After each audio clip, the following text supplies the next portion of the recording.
Assalamualaikum warahmatullahi wabarakatuh. Saya Irsyad Zainal Mutakin, nomor absen 18, kelas 11 MIPA 4, akan sedikit menjelaskan tentang Konferensi Inter-Indonesia.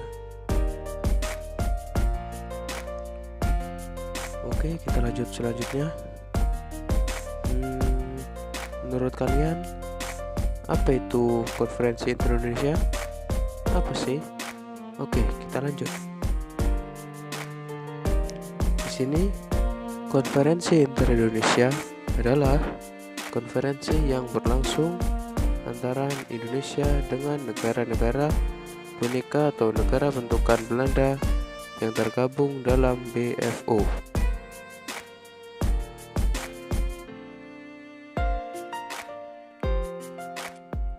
Lalu, apa sih yang melatar belakangi konferensi Inter-Indonesia ini terjadi?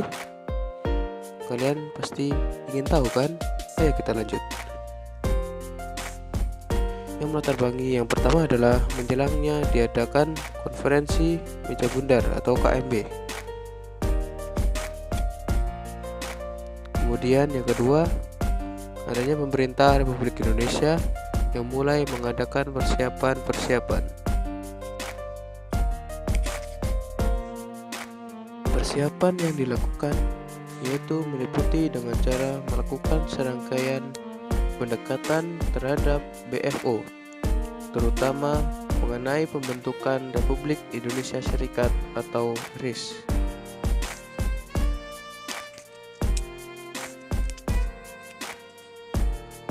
Kemudian dan untuk menciptakan satu front untuk menghadapi Belanda.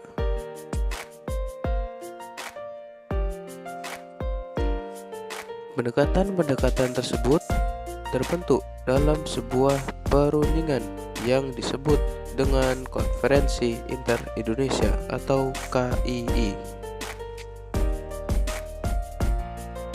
Demikian tujuan Konferensi Inter-Indonesia, yaitu untuk mengadakan rekonsiliasi antara Republik Indonesia dan BFO yang dianggap sebagai boneka. Konferensi Inter-Indonesia berlangsung dua kali, yaitu Konferensi Inter-Indonesia yang pertama dan Konferensi Inter-Indonesia yang kedua.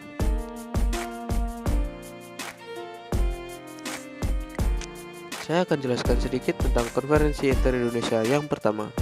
Mari kita simak videonya. Konferensi Inter-Indonesia pertama berlangsung pada tanggal 9 sampai 22 Juni 1949 di Yogyakarta dan diketuai oleh Dr. Andes Muhammad Hatta.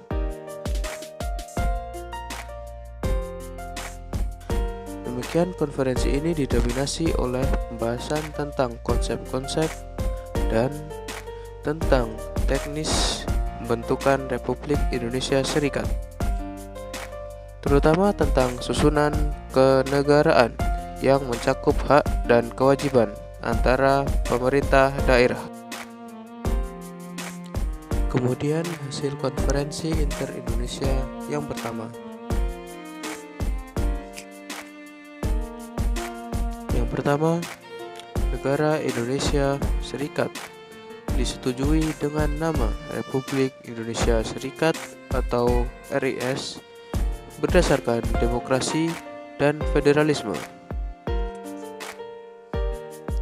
Yang kedua, Republik Indonesia Serikat akan dikepalai oleh seorang presiden yang dibantu oleh menteri-menteri yang bertanggung jawab kepada presiden.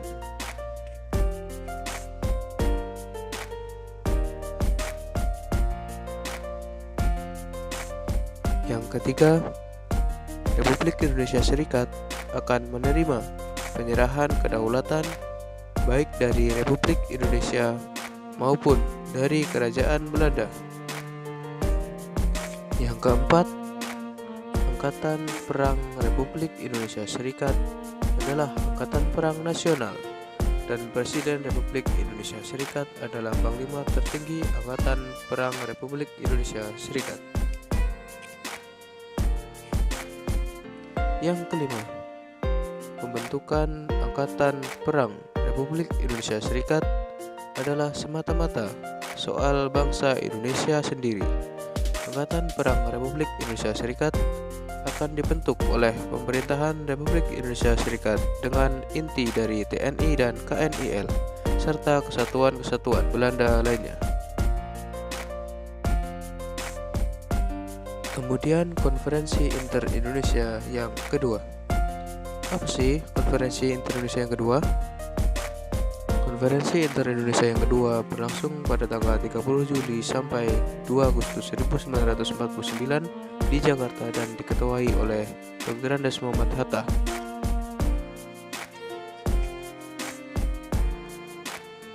Dalam konferensi ini, kedua pihak membahas masalah pelaksanaan dari pokok-pokok persetujuan yang diambil pada waktu Konferensi Inter-Indonesia di Yogyakarta,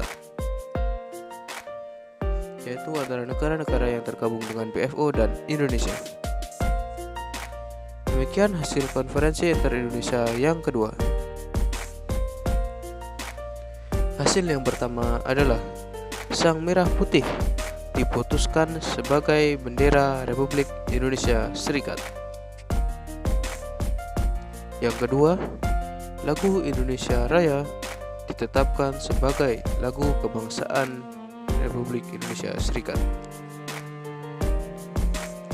Yang ketiga, bahasa Indonesia ditetapkan sebagai bahasa resmi Republik Indonesia Serikat.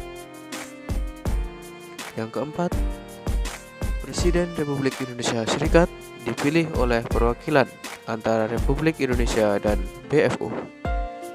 Yang kelima, pemilihan anggota MPRS diserahkan kepada negara-negara bagian. Yang keenam, dibentuknya Panitia Persiapan Nasional untuk mempersiapkan KMB. Sekian penjelasan dari saya. Ada salah mohon dimaklumi. Terima kasih.